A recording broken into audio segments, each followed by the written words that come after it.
So finally, we have the much anticipated movie by Miwa Olorunfemi.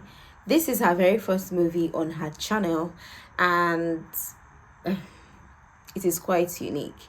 Unique, not in story or plotline or whatever. Unique in the sense that it brings a different theme. It brings a different appearance to the usual YouTube content that we've been seeing for a while now. It's not that the story escapes the cliche and the predictable pattern of YouTube movies.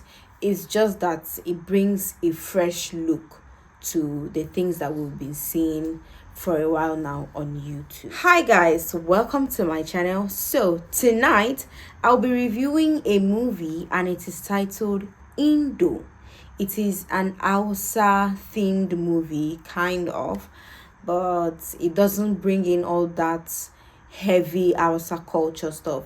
The Hausa culture of it or Hausa appearance of it is just for theme's sake. It's just there. They don't dive deep into the anything about Hausa. It's just for appearance sake, costume sake, and yeah.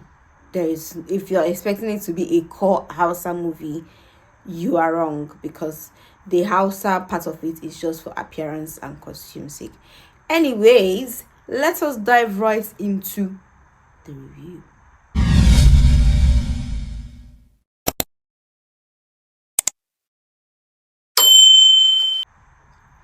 So this movie is quite interesting in a way, even though I was expecting something better. From the thumbnail that I was seeing, I thought we were going to have, something Jim.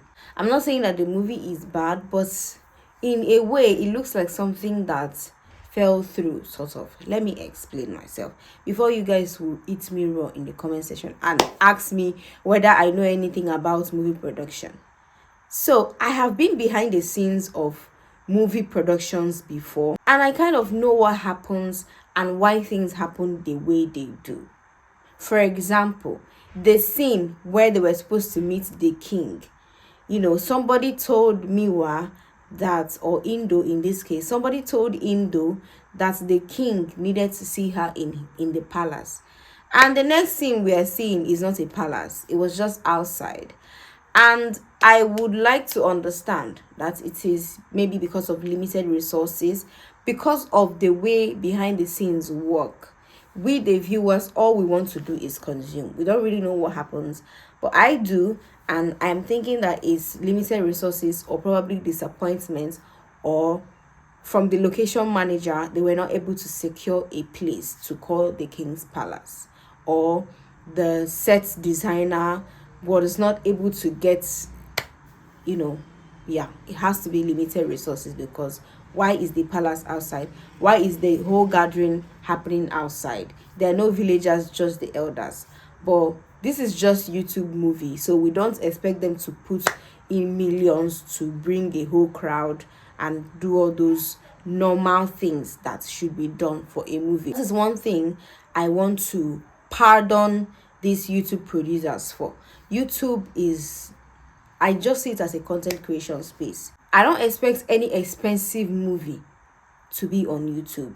You probably not get your returns or your profits from it. So yes, I'm going to pardon all the movies that have said anything about their resources.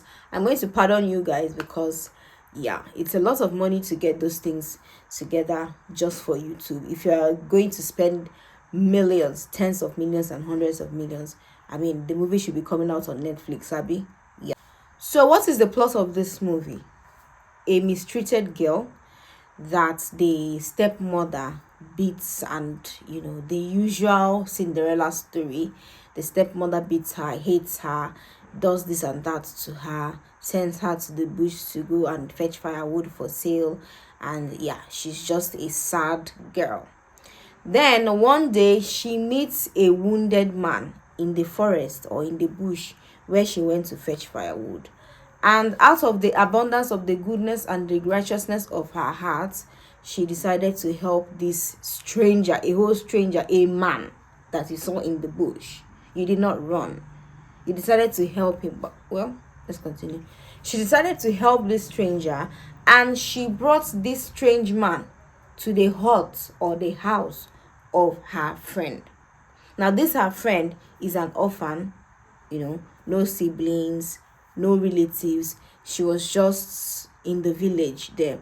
So Indo brings this strange man to her friend's hut to stay there because she cannot bring the man to her stepmother. Do you want her stepmother to kill her? So she brought the man here now is Clinton. She brought Clinton to her friend's house to stay there while she will be coming from her own house to take care of Clinton. It's a really beautiful plot that would have done well in a big movie. Like, yeah, it would have done so well if there was a little expansion and more serious things that happened. I don't see this movie. This movie wasn't that serious. It wasn't as serious as I thought it was going to be. The movie looked serious to me, and the way it started, the whole theme, I was like, oh, this unique movie is just average, but it's not something I will go over the moon for, and it's not a movie that I could watch over again. There are movies here on YouTube that are actually good that I've watched. For me to watch a movie more than once, just know that it's a good movie. This is not part of those movies that I would sit down and watch all over again. I think it's about 2 hours or so long. Another thing that I liked about this movie was the ending part where the father stood up for the daughter, because at some point the stepmother promised Miwa to this old man that they were owing. So later in the movie, the father stood up that was just once that he stood up, as if he did not know that the stepmother was maltreating her all this while. It was just at the end of the movie that he now spoke up and stood up for her and was like, you've been treating this girl so bad, you beat her, you do this and that. But yeah, I liked that part. Yeah, the brother did not play any significant role, so I don't have anything to say about him. The stepmother, on the other hand, she played her role. The supporting actors and the extras, they are just there. They're just average amateurs that they picked, put together and gave them roles. Because even the way they were talking, that they just crammed their lines. No problem. They are not the main people. No problem. Overall, what do I rate this movie? I do not rate movies with numbers. No be me act them, no be my money they use shoot them. So why would I give it a number? But as usual, I go always do waiting day my mind. So what do I rate this movie? I think it's just average. I don't think it's something spectacular. But A for effort, Abby. I think it's a fresh look, not fresh story. It's a fresh look on YouTube, and I think that this channel is going to do really well if they, keep bringing up ideas, better ideas, writing better, you know what I mean, and giving the plots very, very solid details. Then we are good to go. Overall, I think that it's a good movie and that you should watch it. That is the end of my review. Peace.